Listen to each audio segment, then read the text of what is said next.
Hello everyone and welcome back to Football Manager 2021 and the second part of this experiment where we're taking a look at what would happen if you fired 6,600 and something players. All of the players in the top 5 leagues have been sacked, and in the last episode we had a look at what the biggest teams have been doing across the 5 leagues and where the biggest players had ended up, or if they were still a free agent. And of course the three major pieces of news from the last episode were: one, Lionel Messi decided to retire because no club could take him on. Mbappe is still a free agent for some reason, so we'll have to keep an eye on where he ends up next. But also Cristiano Ronaldo has returned to Real Madrid. And you can see in the Premier League here, Manchester United taking the title. But if we have a look at the Champions League, it's currently held by Zenit St. Petersburg, who beat Ajax in the final. So Zenit definitely going to be worth keeping an eye on what they do going forward, because their team wasn't the best in the world, but with this prestige now of being European champions, they will be able to bring in even better players and just add to the fantastic squad that they put together. It's absolutely enormous. You can see Paulo Dybala in there as well at the moment, Golovin, Osimhen, Andre Silva, Wendell. It's a fantastic, massive team that you could have a lot of fun in charge of, and because they're selling players as well, the likes of David Luiz currently up on offer, they are going to be able to strengthen and bring in even better players to just keep growing and become better and better and better. So it's going to be really interesting to see how Zenit get on in the Russian Premier League, where they are current reigning champions. So a lot to look forward to there. What we'll do today is just go forward to begin with 2 years into the future and see how the dynamic of world football has changed, where those big players are, what the big transfers are. And then after that, we'll move on to take a look at the future of football and if this massive redundancy program across world football has led to a structural change in the way that football operates and who the big dogs are at the table, because at the moment it doesn't seem to have done it, but we're only 1 year ahead. So if you are enjoying this experiment and all the other experiments on the channel, please do hit that subscribe button down below. It really helps the channel grow and get more people watching these videos, and drop a like down below if you're enjoying this as well, and let me know if you'd like to see a third part in the comments and what you would like me to show you, because I could jump 15, 20, 25 years into the future if that's what you guys are into. But let's go forward now 2 years and start having a look at the makeup of European football. Well, we are now a couple of years into the future, and I think the way that we can do this is just by looking at those top 5 leagues, have a look at their 2 league tables going forward, and then check on the most surprising clubs either going up or going down and the business that they did. You can see here on the Premier League that the big surprise getting relegated were probably Wolves, who went down, having not done an awful lot of great business in their very first season. They did bring people in, but it just wasn't of the kind of quality you would expect of Wolves' recent recruitment programs. And they've actually been having a pretty terrible time of it since that point. Now the rest of the league table looks not too dissimilar from what you would expect anyway, but if we drop down now first before going forward through the Premier League, you can see that the recent finishes in the Championship have been quite interesting. So Wolves actually had a second consecutive relegation. Their loss of all their key players has done so much damage that they've been relegated from both the Premier League and the Championship. But you can see that Newcastle have been impacted as well, finishing down in 17th.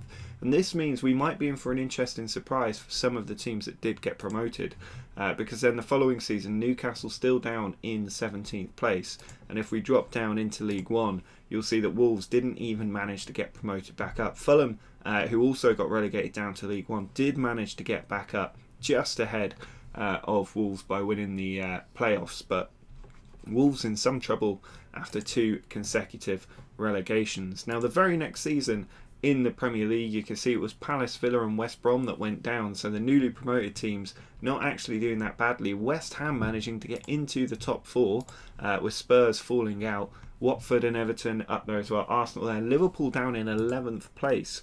Now Liverpool had finished 5th before that, but now down in 11th and looking like a mid-table team at this point. Norwich finishing up in 8th place is pretty good. Watford, the newly promoted team, coming up to 6th place. So you can see that a little bit of rebalancing taking place. And then Watford then creeping into the Champions League spots as well. Bournemouth up there in 6th place. Leeds, QPR and Middlesbrough going down, Leicester near the bottom, and Liverpool still stuck around mid-table. They've now got Erik ten Hag in charge. They seem to have bolstered their team a little bit, so this was their first season signing, so Yorsbal, Neves and Sewell, probably the big players. Longley is not too bad as well. But the following season, they spent a decent amount of money, £108 million. Didn't take advantage of the free transfers though. And you can see the likes of Danny Ings coming in for £34 million. Gonçalves, they're not brilliant players being signed here. £205 million spent the very next season, and again, not great business really. The kind of players they're bringing in, £85 million for Phil Foden from Spurs, the biggest signing there, but it's not the kind of players that they're going to need to really mount a challenge towards the top end of the table once more. But Manchester City won this title and the one before it, so they've done the best business. That's not a huge surprise. They've got Vincent Kompany in charge of the club now, but in their first season they didn't do too bad. They brought in the kind of big name young players you would expect, Aouar, Camavinga, Joe Gomez joining, and then in the second season a lot of money spent, £306 million to secure that title, including Alisson joining from a Brazilian team there that he went to after leaving Liverpool. Had a good time there before being signed by City for just £15 million, which feels like an absolute steal. Bellerin coming in from Atalanta, João Felix as well. So Atalanta, who had done really well in the last episode, now seeing players move on. Declan Rice and Max Aarons moving on as well to Man City. And then the season after that, 88 million spent just to consolidate what they've got. Pepe, a few players seem to have gone out to Brazil. Pepe, another one here. Oh no, this is a different Pepe, it's not Nicola Pepe. And then you've also got other players coming in. Moussa Dembele leaving Zenit, which is interesting. He seems to have then moved on to Barcelona very quickly. So back, oh no, this is again the Moussa Dembele, the former Celtic player, who was released by Lyon and then went out to other teams. So not massive signings really from Man City, but it's been enough to take the title. And you can see that the points totals, 79 points to win a Premier League title, is embarrassingly low, and it shows how compacted the league table is now. Not many points separating the key stages of teams, but Chelsea also managing to get up there, doing reasonably good business. So 250 million spent in their second season, bringing in a lot of players. Osimhen joining from Zenit, Golovan and Lucas Diaz. Zenit selling all of their players effectively, but the year before that, £100 million spent. Harry Maguire from Newcastle, good money for Newcastle, that from a free transfer. And Manchester United as well, who won the first title, still got Ollie at the wheel, and in the most recent season spending decent money, not bringing in major signings though. Ilian Moribo coming in for free is a good bit of business. Leao joining as well from Valencia, and before that, I mean, they're decent players, but they're not world beaters. But Watford seem to have done extremely well for themselves, and they've got Marcus Rashford up top.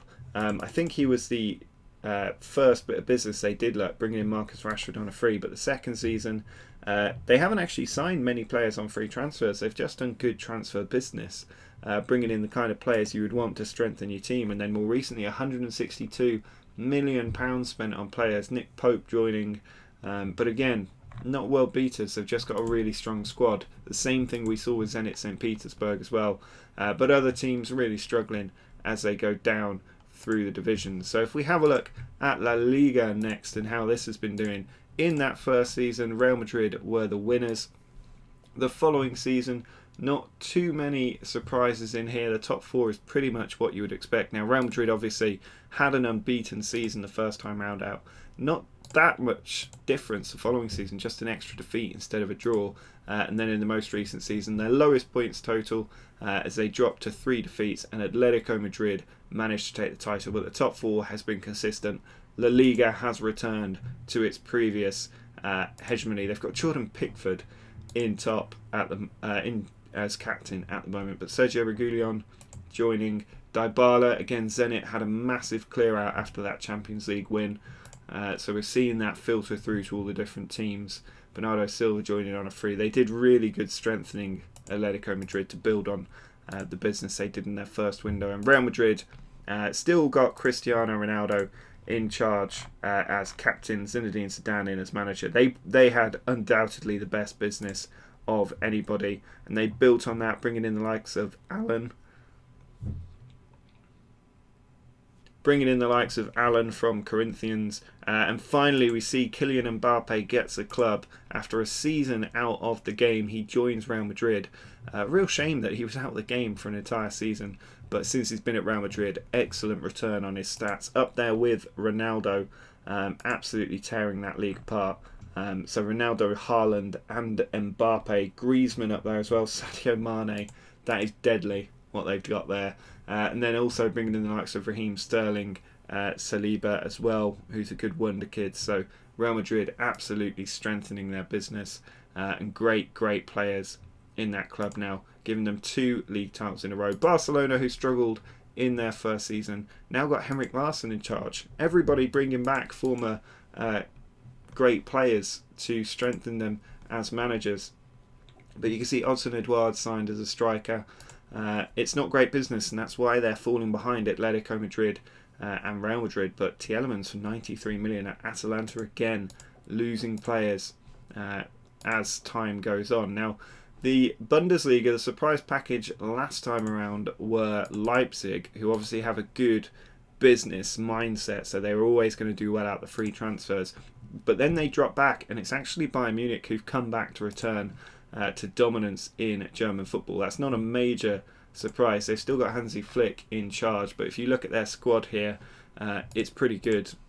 Fabio Silva, Trent Alexander-Arnold, Brandt, James, Macias, Olmo, Luis Suarez in there as well, but not the Luis Suarez, Callum Hudson-Odoi, Zagadou. I mean, it's just a really strong team of good young players, as you would expect of them. Just building on that first season where they brought in a lot of reasonably good players, but not too many great ones. They followed it up though by just spending the cash, 101 million to bring in these great players, and then again 180 million pounds to bring in some of those more established wonder kids, and then finally Macias and Dani Olmo both joining, just really fleshing out that squad over time and leaving them in a really nice position. And then recently 87 points. Borussia Dortmund just about coming back after dropping as low as 6th place. They do seem to be building back with Favre in charge. £130 million spent trying to bring them back. Xerxes, Todibo, Neres, all players that I've managed before in Football Manager in my series, and then Coop Minus as well. So they're sort of following my strategy of signing the wonder kids, and it is finally showing some results as they finish in 2nd place in the league. In Serie A, Atalanta were of course a big surprise in that first season when they won the title, 13 points clear of Napoli. They managed to hold that title by quite a big margin despite the clear out. Lazio getting relegated at the bottom of the league, a big surprise there. But otherwise the top 4 or top 5 looks pretty consistent. And then the following season, Atalanta finally seeing the damage of selling all those players as Inter take the title ahead of Roma. Juventus still down there, but Atlanta had done such good business to get to where they were. Their free transfers, Donny van de Beek, João Felix, Tielemans, Hakimi, Havertz. I mean, that list is so strong. Lautaro Martinez, Courtois, Cancelo, Alaba, Reguilon. And then the following season, bringing in even more players, the likes of Marek Hamšík, Militao. Just fantastic business, while also bringing in £202 million in sales. The following season, though, another mainly outflow of players, but they did get Szoboszlai on a free, which is good business. Brillon Bolo as well. Samakis coming in, the former Liverpool man. And then recently they're still bringing in those players. So they're trying to do it, but look at that net outflow, 140 million in that season alone. Every year they're making profit, and that's not a good, sustainable way to keep winning titles. So it'll be interesting to see if they're able to come back after Inter managed to get this nice big uptick in their form. And part of that's the signings that they're bringing in. So Mason Greenwood leaving Newcastle, Gravenberch from Ajax. This is a title kind of transfer window here. 221 million spent to make sure they get the players they need to win Serie A. And Juventus down in 6th, actually on a decline really, because they've not done good enough business year after year. Their first season was terrible, not making the most of the free transfers, and then bringing in the likes of people like Joshua King on free transfers. No major signings that season. Finally they start to sort it out a little bit, But even here, these aren't the kind of signings that are going to win you a title, and it's leaving them with work to do to try and come back against the other teams in Serie. And then finally, with the French League, you can see that PSG have returned to dominance. Rennes, the surprise package the first time around, they finished second, 13 points behind PSG, then dropping down to third. But PSG have absolutely stormed back to dominate French football, as you would expect. Huge money spent, 160 million, 304 million. Griezmann coming in, Reguilon coming in. And the season before that, 218 million. So they spent £500 million to get to this point, bringing in the kind of players they need to win the French League. I don't think it's enough for them to be winning the Champions League. But if we look at Rennes, you can see they had a bit of outflow. So the first season, they brought in a lot of great players on free transfers. But then, that was about even actually. But in the most recent season, money just starting to edge out a little bit. So I don't think they're going to be able to sustain that charge for the long term. But they do seem to have a decent squad. If you have a look at the squad, you can see here it's not world beating, but it's very solid and will definitely challenge PSG. But I just can't see them winning the title. Lille as well have another decent squad, but it's in the Premier League they'd get the top four. They've got Eden Hazard in there. They'd maybe get the top four, but it's not going to be a title winning team. And Hazard here, having left PSG for 18.5 million, not having he's had decent average rating, but not having the best sort of time with the games at his two clubs. So that is all of the major leagues. If we have a quick look at the Champions League, I'm just using this the easiest way to get there, and look at the past winners of this competition, and just drop back to the first season from where we left off and jump in at the quarterfinal round. You can see Zenit beaten by Chelsea in the quarterfinals, and it's starting to look a little bit more traditional. Eintracht Frankfurt doing reasonably well in the semi-finals. Jump to the final. In the semi-finals, Bayern and Real Madrid, and the final looks like any other final. Real Madrid taking it on penalties. And then the following season, they did it again on penalties against Manchester United. Semis, Porto and Zenit both getting there. Obviously, Porto and Zenit both got to keep their list of players, so they were just strengthening from the outset. Look at that. Zlatan Ibrahimovic coming in, Moussa Dembele, Jadon Sancho joining. They brought in the kind of players you would expect, and they have done reasonably well ever since. Virgil van Dijk joining for 30 million isn't bad business. But Zenit, unfortunately, having that big outflow of players has not helped them. They're still bringing people in, decent people in, but a lot of players leaving, which is going to have an impact on their ability to fight for the biggest titles. But generally, the world order has returned to what you would expect it to do. In the Europa League, if we just look at the past winners here, you see Chelsea, Leipzig, Benfica. It's always hard to judge with the Europa League because anybody can really win that, who's in it. But the Champions League going back to Real Madrid, and all of the league titles going back to the teams you would expect. So not a major change taking place here. If we have a look at the global shortlist of players and who the most valuable are, you can see Mbappe at Real Madrid, Havertz at PSG, Real Madrid again with Haaland, Fati at Atletico Madrid. But otherwise, I think we've covered most of these players by just looking through the various squads. There's not too many random clubs appearing in here now. Rennes obviously have become a top four team in France. Arsenal, Jadon Sancho now. West Ham has Soulath, the former Crystal Palace striker, who's very highly rated by the game for some reason. Harry Kane still at Marseille. But there's not too many surprises in here. If we have a quick look at Neymar and see where he's at. He's back in Brazil, which we did see last time out. Having a good time there, to be fair. Scoring a lot of goals. Getting a good record. Winning several state championships and all the rest of it. And the Copa Libertadores. So Neymar's having a good time of it. Let's have a quick look at Newcastle, because Newcastle brought in Mason Greenwood and Harry Maguire, and unfortunately it's not been a great time for them since. So they did some decent business the first season, but getting relegated to the Championship, 132 million in players leaving the team, including the like of Mason Greenwood, who went to Inter for 40 million. Did he play in the Championship? No. Yeah, he did. And he only got 6 goals in 39 games in the Championship. That's pretty embarrassing. But Maguire leaving Newcastle as well. So I think that's it, really. There's not going to be an impact on the international team, so I don't know if it's worth looking at that. But I don't know whether to do another episode where we do go sort of 10, 15 years in the future and see if the kind of world order has held up, or if it just stays exactly the same forever, regardless of what you do to the club. Let me know in the comments what you think about another part, and do drop a like if you'd like to see that third part and final part of this experiment tomorrow. But until next time, see ya.